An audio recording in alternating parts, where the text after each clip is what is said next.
एक और बात आपसे करनी थी।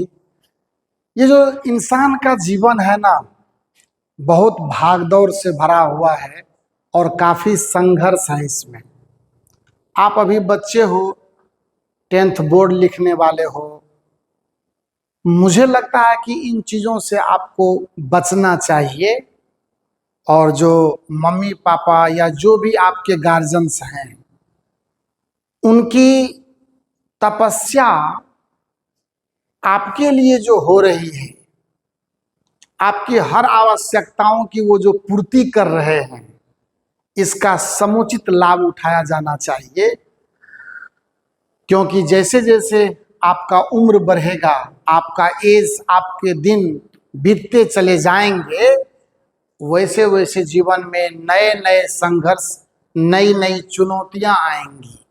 तो उसके लिए अपने आप को मजबूती से तैयार करने का एक यह भी मतलब है कि आपको ईमानदारी से अपने पढ़ाई के प्रति सीरियस रहनी चाहिए, और एक नियमित रूटीन के साथ और जिम्मेदारी के साथ कि अगर मैं अभी पढ़ रहा हूं तो मैं कितना सीख रहा हूं, ये बेहद जरूरी है।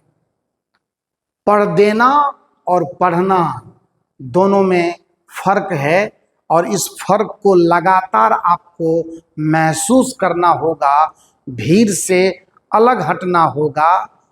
और इसके लिए हमारा चैनल, हमारा लेक्चर हमेशा आपको प्रोत्साहित करता रहेगा।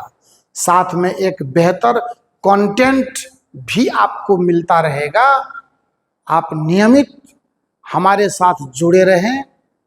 आने वाले एग्जाम बूस्टर कोर्स की तैयारी हमारी मन ही मन चल रही है।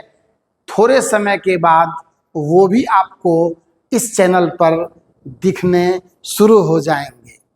सो गाइस, मैं आपसे ये रिक्वेस्ट करता हूँ कि समय को बर्बाद न करें और उसका सही तरीके से आप उपयोग करना सीखें। सफलता बहुत महंगी नहीं होती है ऐसे स्टूडेंट्स के लिए, और जीवन के किसी भी क्षेत्र में ईमानदारी से किया गया मेहनत निश्चित रूप से आपको सफलता दिलाता है। तो ये तो था आज का मोटिवेशन। पिछले लेक्चर में थोड़ा सा लेक्चर 2 पहले पब्लिश हो गया, लेक्चर 1 उसके बाद, तो उसको आप देख लेंगे सही तरीके से। ये बहुत बड़ी इशू नहीं है। आज जो वीडियो, आज जो लेक्चर मैं आपके लिए तैयार कर रहा हूँ, इसमें बेसिकली 2 बातें सिखाएंगे हम आपको।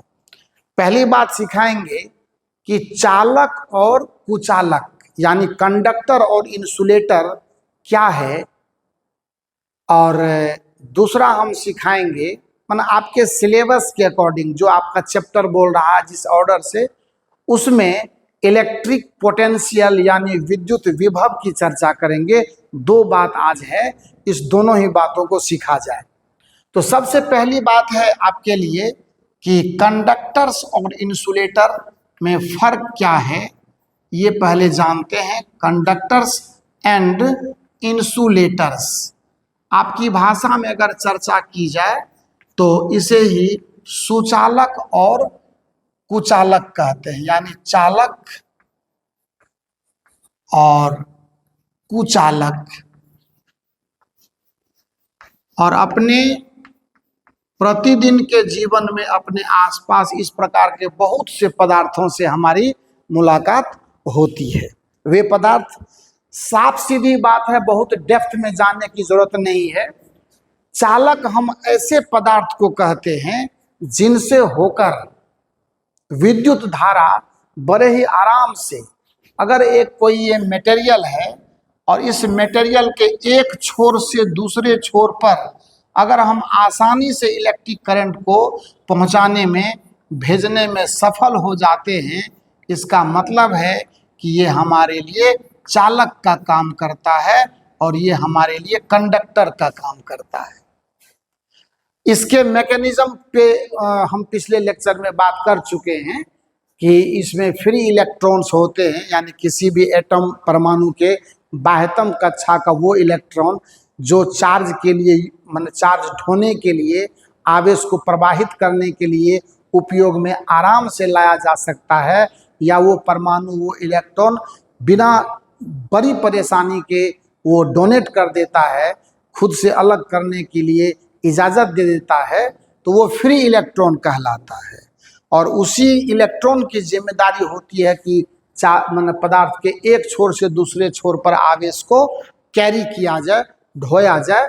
तो और ऐसा करने के लिए अगर वो पदार्थ सक्षम है तो निश्चित तौर पर वो चालक यानी कंडक्टर्स का नाम दिया जा सकता है। तो जिससे होकर क्या हो सके, जिससे होकर विद्युत धारा प्रवाहित हो, बस शॉर्ट में इतना ही समझना है, विद्युत धारा प्रवाहित हो, बस हो गया, प्रवाहित हो, उसे हम लोग क्या कहते हैं, कंडक्टर्स यानी चालक का नाम देते हैं। इसमें मुख्य रूप से जो सॉलिड्स आते हैं, जो ठोस पदार्थ आते हैं, वो धातु आते हैं, मेटल्स आते हैं। एग्जाम्पल आप आराम से देख सकते हैं। एग्जाम्पल के तौर पर लोहा, तांबा, है ना, लोहा, तांबा, चांदी, कॉपर, जिंक, एल्यूमिनियम, अल्मीनियम, और देख लीजिए आदि कर देते हैं। ये तो सॉलिड्स में आ गए। और उसके बाद लिक्विड में अगर जाएं तो जो भी आपके लवण वाले जल में घुले हुए लवण हैं, जैसे मोल्टेन NaCl मतलब पिघला हुआ सोडियम क्लोराइड, अगर नमक को आप पानी में घुला दीजिए तो वो भी कंडक्टर का काम करने लगता है। ऐसे जब उस एरिया में जाएंगे तो बहुत से ऐसे सॉल्ट हैं, है ना, जितने भी मोस्टली इनऑर्गेनिक और ऑर्गेनिक साल्ट है, तो इनऑर्गेनिक मतलब अकार्बनिक जितने भी लवण हैं वो काफ़ी मजबूत होते हैं विद्युत के चालक, और इनऑर्गेनिक जो है तो वो तो मजबूत होते ही हैं। तो ये सब चीज़ों पर हम लोग जो है सो अभी उतनी चर्चा करने की बात नहीं है, अभी बिल्कुल शुरुआती दौर में है।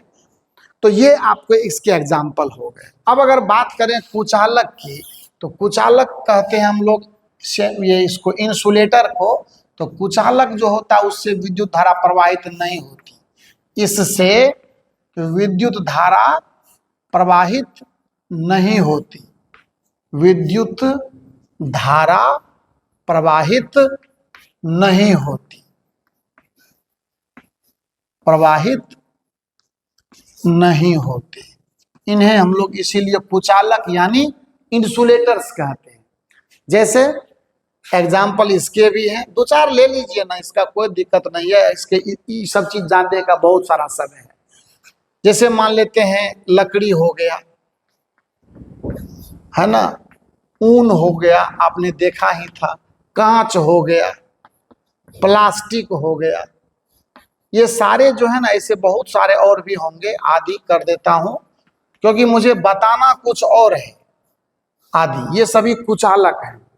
मैं आपको एक चीज बता रहा हूं कि जैसे मान लेते हैं आपने किसी, हाँ, चालक में एक चीज तो बहुत बेहतर है, मानव शरीर, हम लोगों का शरीर ये चालक है। मानव शरीर, जानवर आदि, है ना, इसके अलावा मैं इसको भी मानव शरीर, जानवर, ये क्यों बता रहा हूं, इसलिए इसका कारण मैं बता देता हूं कि इसको मैंने क्यों ऐड किया। जैसे सपोज कीजिए कि थंडरिंग होता है बरसात के दिनों में, वो जो बादल टकराते हैं तो उससे बहुत हाई पावर इलेक्ट्रिसिटी जनरेट होता है, जिसको हम लोग देहाती भाषा में कहते हैं कि तड़का तड़क गया, है ना।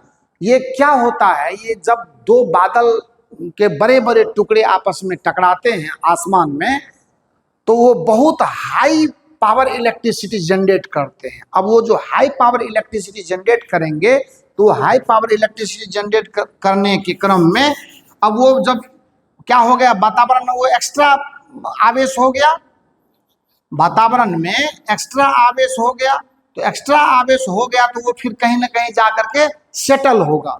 तो सेटल होने के लिए क्या होता है, जब बारिश कंटिन्यू होती रहती है तो पानी की बूंदों के साथ वो, चूंकि वो कंटिन्यू है, तो बारिश की बूंदों के साथ वो इलेक्ट्रिकल एनर्जी नीचे की तरफ आने लगता है, और जब नीचे की तरफ आता है तो वो काफी चमक के साथ दिखाई भी देता है आपको, और धीरे धीरे क्या होता है, वो अर्थ में चला जाता है। क्योंकि पृथ्वी भी कंडक्टर है, तो पृथ्वी में सारा चार्ज जा करके समा गया।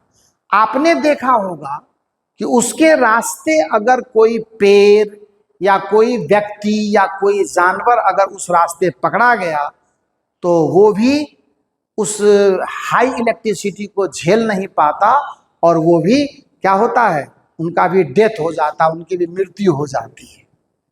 तो हमारा शरीर भी क्या है, विद्युत का सुचालक है, और वो जो हाई एनर्जी इलेक्ट्रिसिटी की आती है वो हमारे शरीर से प्रवेश होते हुए हमारा शरीर उसको कैरी कर लेता है, और उसके बाद वो धरती में चला जाता है, जिससे हमारी क्षति होती है, हमारे जान भी जा सकते हैं।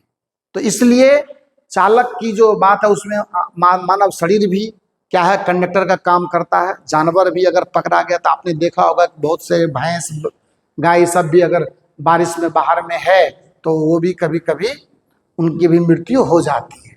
तो ये तो बात हो गई। कांच, ये सभी जो हैं विद्युत के चालक नहीं होते। कांच और ये आपको ऊन है, लकड़ी है, रेशम है, प्लास्टिक है, ये सब नहीं होता। जो एक्सपेरिमेंट मैंने पहले लेक्चर में आपको सिखाया हुआ है उस पर थोड़ा गौर करके देखते हैं। मैंने कहा था कि कोई भी प्लास्टिक या कांच का जो टुकड़ा लेकर के, रॉड लेकर के उस पर हम लोग जो है सो रेशम से या ऊन वगैरह से रगड़ते हैं तो वो आवेशित हो जाते हैं। लेकिन आपने ये गौर किया होगा कि अगर कोई लोहे का रॉड ले लीजिए और लोहे का रॉड लेकर के उससे आप कॉम्बिंग कीजिए या कोई घर्षण करवाइए, तो उसको अगर जैसे कंघी को आप बाल में करके और फिर उसको ले जा करके कागज के टुकड़े से सटाते हैं तो वो आकर्षित करता है। कोई भी आयरन रॉड में आप ये एक्सपेरिमेंट नहीं कर सकते। बोलिए सर क्यों? यही एक नई बात मैं आपको बता रहा हूं कि आयरन चूंकि इलेक्ट्रिसिटी का कंडक्टर है, तो जैसे ही एक्स्ट्रा आवेश रगड़ने से आयरन पे आता है, वह आवेश आयरन रॉड से होते हुए आपके शरीर में और शरीर से होते हुए फिर वो अर्थ में चला जाता है, तो वो वहां पे टिक नहीं पाता, इसीलिए एक्स्ट्रा फोर्स वो वहां जनरेट नहीं कर पाता है। जबकि इंसुलेटर्स के साथ, यानी कांच का रॉड हो चाहे आपका ये कंघी हो, इन सब पे वो आवेश कहीं जा नहीं पाता, इसीलिए वो आवेश एक्स्ट्रा जो जनरेट होता है, जो उत्पन्न होता है, वो क्या करता है, वहाँ पे अपना फील्ड फोर्स जो भी है वो बनाता है, उसके प्रभाव को हम देख लेते हैं। ये एक नई बात थी जो हम आपको बताना चाहते थे। तो इसमें बहुत ज़्यादा लेक्चर देने की जरूरत नहीं है। इसके बाद जो महत्वपूर्ण बात है उस पर ध्यान देते हैं, और उसका नाम है विद्युत विभव। खेल वहीं से चालू होगा करंट इलेक्ट्रिसिटी का, कि इलेक्ट्रिक पोटेंशियल क्या है और ये किस लिए जरूरी होता है विद्युत आवेश को प्रवाहित होने के लिए। एक तो देहात की भाषा, आम भाषा है कि उच्च विभव से निम्न विभव की तरफ ही विद्युत आवेश का प्रवाह होता है, from high potential to low potential. So हम समझते हैं इलेक्ट्रिक पोटेंशियल क्या है। इलेक्ट्रिक पोटेंशियल शब्द का नाम लेने से निश्चित रूप से हमारे दिमाग में ये बात आनी चाहिए कि ये जो है ना, एक प्रकार का वर्क डन है, एक प्रकार किया गया कार्य है। ये समझे, एक प्रकार का किया गया ये कार्य है। लेकिन कौन सा कार्य, कैसा कार्य? आइए थोड़ा सा एक कदम पीछे चलते हैं।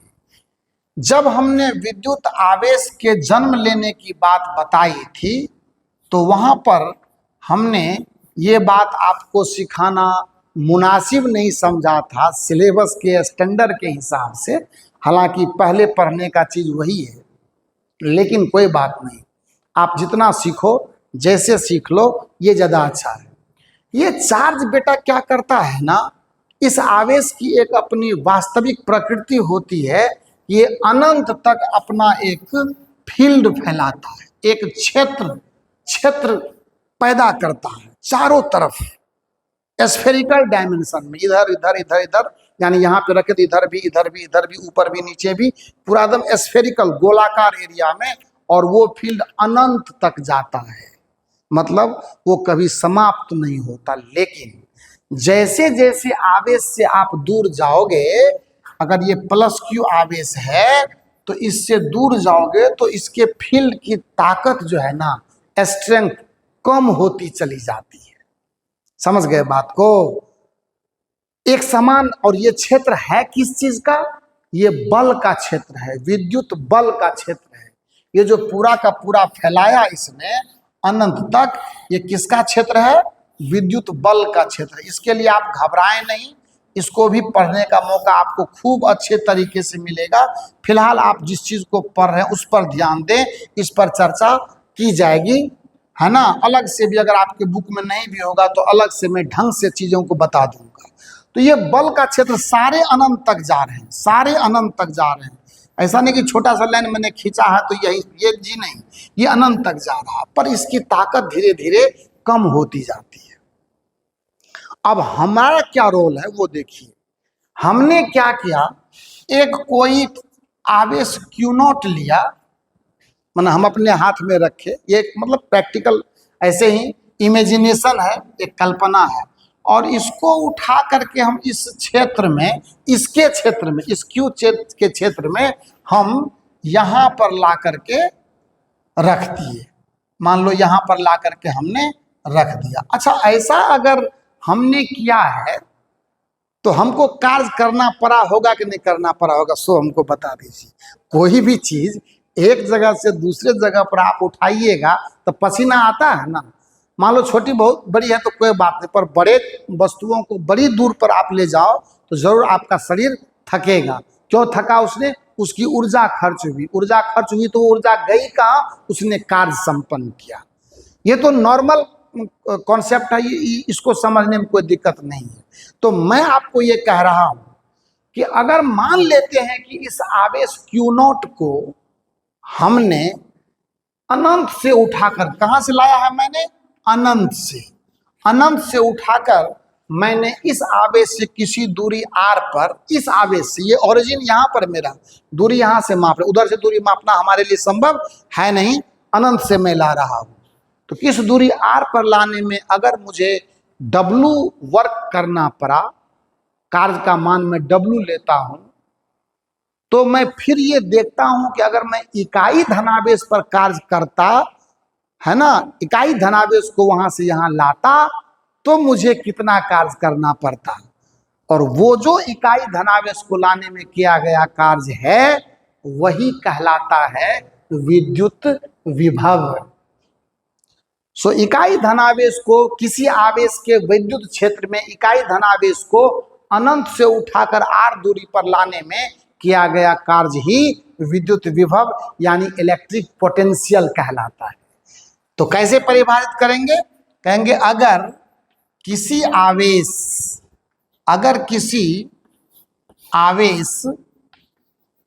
Q के विद्युत क्षेत्र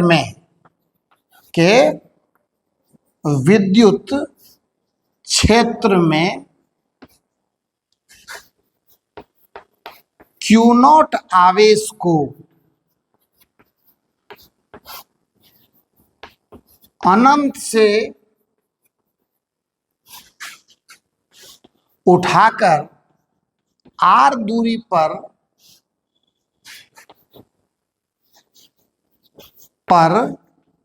रखने में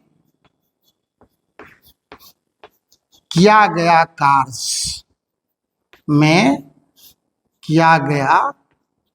कार्य बराबर W है, तो इकाई धनावेश पर कार्य कितना होगा? इकाई धनावेश पर किया गया कार्य कितना होगा, बता सकते हैं? कार्य बराबर होगा W/Q not. Simple unitary method है ना। क्यू नॉट से कार्य कितना है W, तो इकाई से कार्य कितना होगा W बटा क्यू नॉट, बस हो गया। और यही कार्य क्या कहलाता है, विद्युत विभव कहलाता है। कहते हैं अतः इसी कार्य को विद्युत विभव कहते हैं। इसी कार्य को विद्युत विभव कहते हैं। बस आपको मतलब समझना है, प्रतिष्ठा कमाने की चीज नहीं होती है ये लेक्चर, है ना। क्या होगा, मतलब क्या हुआ, इसीलिए V इक्वल टू W बटा क्यू नॉट। इकाई धनावेश को किसी विद्युत क्षेत्र में अनंत से उठाकर r दूरी पर लाने में किसी बाहरी एजेंट को, हम लोग क्या है, बाहरी एजेंट हुए ना, बाहरी एजेंट को जितना वर्क करना पड़ता है यही वर्क कहलाता है विद्युत विभव यानी electric potential. So it is the work done by the external agent in electric field of any given charge q from infinity to distance r. This is called electric potential, है ना। तो ये याद रखिएगा, याद रहेगा ना। इकाई धनावेश को किसी विद्युत क्षेत्र में अनंत से उठाकर r दूरी पर लाने में किया गया कार्य क्या है, विद्युत विभव है। सो V इक्वल टू W बटा क्यू नॉट। तो क्यों ना इसका हम लोग यूनिट भी तय कर लें, बिल्कुल।